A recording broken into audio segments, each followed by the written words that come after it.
Allez, c'est parti, je vais te montrer ton compte Business Manager. Ne prends pas peur, il y a beaucoup de choses, mais au final, tu vas toujours utiliser les mêmes. Ce qu'il faut savoir, c'est que tu as une barre à gauche, un menu déroulant avec énormément d'informations. Et en haut, là, sur les trois petits boutons, tu vas pouvoir également accéder à ces mêmes fonctionnalités. Donc, là, tu peux voir, là, tu es sur paramètres d'entreprise ici, mais tu peux également cliquer sur paramètres d'entreprise. Voilà. Ton compte publicitaire est ici, mais tu peux également y accéder depuis le menu raccourci, etc. Alors, pour commencer, on va faire les choses dans l'ordre. Je vais te montrer, présenter là l'onglet utilisateur. Pareil, si tu es perdu et que tu n'es pas là, tu cliques ici sur les trois boutons et tu cliques sur paramètres d'entreprise et ça va te renvoyer sur cette même vue. Là, au niveau des personnes, au niveau des utilisateurs, tu vas avoir trois sous-onglets. Donc les personnes, ce sont les personnes qui vont avoir un accès full access à ton compte Business Manager. Je t'invite à rajouter des personnes vraiment de confiance puisque ce sont des personnes qui te permettront par la suite de pouvoir accéder à ton compte Business Manager en cas de blocage, en cas de souci. Si ton compte à toi, tes accès sont supprimés, tu vas pouvoir y accéder via ces personnes-là. Par ailleurs, plus tu as de personnes et plus ça va envoyer des signaux positifs à Facebook. Donc, n'hésite pas à rajouter un maximum de personnes, que ce soit ta mère, ta belle-mère, ton frère, ta belle-sœur, idéalement des personnes qui ne font pas de publicité. Là, au niveau des partenaires, ça sera pour rajouter, par exemple, des agences de communication, des agences marketing avec qui tu vas travailler. Utilisateur système, ici, on ne l'utilise pas. Et là, tu vas être sur ton compte Business Manager. Ça, c'est un onglet que tu vas utiliser régulièrement. Donc ici, au niveau des pages, tu vas ajouter ta page Facebook. Tu vas créer également un compte publicitaire. Donc là, tu n'en as pas, on va en créer un. Groupe d'éléments professionnels, on va l'utiliser de manière partielle. Ça va nous permettre, quand par exemple, une fois que tu auras créé ta page et ton compte publicitaire, on va associer ces deux éléments ensemble pour que Facebook en fait voit que c'est un ensemble ou un groupe d'éléments professionnels. Application, on ne va pas forcément l'utiliser. Compte Instagram, ça va tout simplement te permettre de rajouter ton compte Instagram et de le relier à ton compte publicitaire. Compte WhatsApp, on ne va pas s'en occuper pour le moment. Source de données. Alors, catalogue, on ne va pas s'en servir. Pixel, là par exemple, ça va être très important puisque nous allons créer un pixel qui est l'outil de tracking de Facebook pour pouvoir suivre les comportements et les actions que vont effectuer tes prospects sur ton tunnel, sur ton écosystème, sur tes vidéos.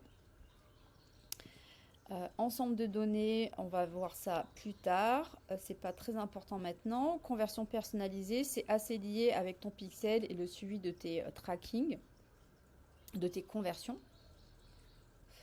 Groupe de sources d'éléments, on ne va pas s'en occuper. Audience partagée, on ne va pas s'en occuper. Dossier créatif professionnel, non plus. Maintenant que tu es sur l'onglet Brand Safety. Donc tu peux voir ici que également tous ces éléments à gauche qu'on a vus, on peut y accéder ici. Donc paramètres d'entreprise qu'on a vu, gestionnaire de publicité qui est accessible, gestionnaire d'événements que nous avons vu juste en dessous. Hop, si ça veut bien. Gestionnaire d'éléments qu'on a dans source de données. Gestionnaire de vente, on ne va pas l'utiliser. Rapport publicitaire, on ne va pas l'utiliser dans un temps 1. Et là, ensuite, tu peux voir que tu as encore plein de petits éléments. Donc, accueil business, on ne l'utilise pas non plus. Application non plus. Brand safety, ici, tu peux voir que c'est cet onglet-ci. Tu vois? Donc, tu peux y accéder de deux moyens. Voilà. Donc, tu peux y accéder de deux endroits différents. Donc, Brand Safety, ça va être vraiment capital ici. Tu vas tout simplement ajouter ton nom de domaine, celui que tu as acheté, parce que tu veux prouver à Facebook que c'est bien ton business. Enregistrement, on ne va pas utiliser. Intégration, on ne va pas utiliser pour le moment. Facturation et paiement. Bon, je vais peut-être pas cliquer dessus. Facturation et paiement, c'est là tu vas tout simplement rajouter tes moyens de paiement business pour payer tes publicités. Partenariat publicitaire, on ne va pas s'en occuper pour le moment. Centre de sécurité, très important. puisque c'est là en fait que tu vas ensuite procéder à la sécurisation de ton compte Business Manager. On verra ça dans un temps de...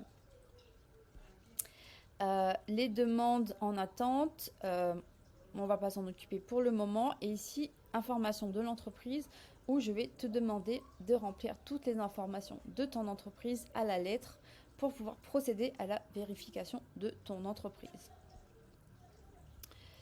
Voilà, je pense qu'on a fait le tour. Pour finaliser la démo complète, je vais te montrer le méga menu qui est en raccourci ici. Donc, paramètres d'entreprise, on a vu, c'est vraiment la page où on était actuellement et on avait accès à tous les éléments associés à ton entreprise. Le gestionnaire de publicité qui va te permettre d'accéder à tes publicités que tu vas créer ou qui sont en cours.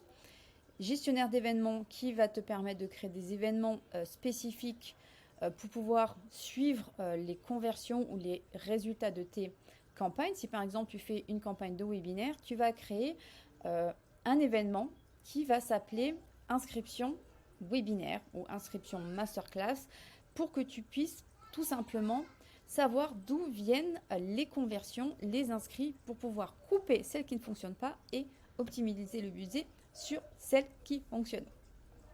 Gestionnaire de vente, on ne va pas s'en occuper puisque ça c'est plus au niveau du e-commerce. Et vraiment, nous, notre objectif de toute façon, aujourd'hui, c'est d'aller générer des appels découvertes. Rapport publicitaire, on s'en occupe pas. Alors, ensuite, tu as gérer l'entreprise, accueil, assistance business. Donc, comme son nom l'indique, c'est si jamais tu as besoin d'une assistance Facebook. Application, on ne va pas s'en occuper. Brand safety and suitability, c'est là que tu vas tout simplement vérifier ton nom de domaine. Centre de collaboration, tu t'en occupes pas. Emplacement de magasin, tu t'en occupes pas. Gestionnaire d'événements, tu peux voir que c'est le même bouton que tu as ici et qui est également ici. Gestionnaire d'événements, pop up. Voilà, il est là. Groupe de sources d'événements. Médiathèque, paramètre d'entreprise qui est également le même que celui-ci, ici et ici. Voilà.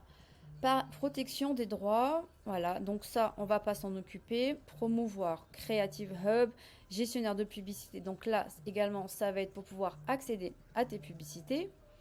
Publicité max par page, on s'en occupe pas. Règle automatique, on s'en occupe pas. Et pareil ici sur toute cette partie-là, on ne va pas s'en servir dans un temps 1. Susciter l'intérêt, gestionnaire des ventes, voilà, on s'en occupe pas non plus. Donc vraiment, tu peux voir qu'il y a beaucoup de boutons, mais au final, tu vas utiliser uniquement 5-6 fonctionnalités où tu vas pouvoir y accéder ici depuis ton bouton raccourci ou depuis ta barre de navigation à gauche. Petit rappel aussi, là je peux voir que tu as un bouton qui te ramène sur Meta Business Suite. Si tu cliques sur Meta Business Suite, ça va te rediriger vers ton compte business, mais qui ne va pas être un espace professionnel. Donc reste bien ici sur cet espace et garde bien également cette URL, donc soit celui-ci, soit Overview pour pouvoir accéder à ton compte Business Manager. Voilà, j'espère que cette vidéo t'aura été utile. Donc si tu as des questions, tu les mets en commentaire et puis sinon, tu passes à la vidéo suivante.